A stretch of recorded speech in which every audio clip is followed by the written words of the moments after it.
Yurdumuzun bir näçe welaýatlaryna täze demiryol stansiýalarynyň döwrewap binalary gurular. Türkmenistanyň Ahal, Balkan we Mary welaýatlaryna demiryol stansiýalarynyň döwrewap binalary gurular.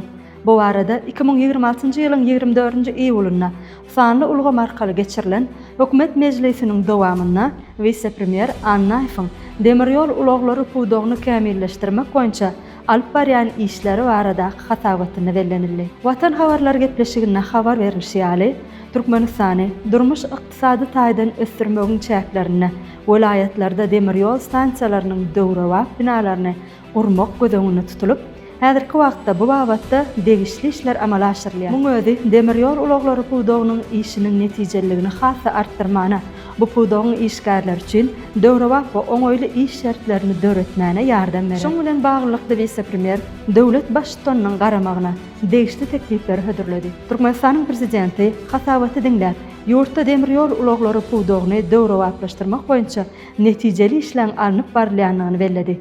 Döwlet başçysyny ýurdun Ahal, Balkan we Mary welaýatlaryna demiryol stansiýalarynyň döwrewap binalaryny gurmak boýunça taýýarlanan teklipleri makullap, vice-premiere degişli işler geçirmegi tapşyrdy.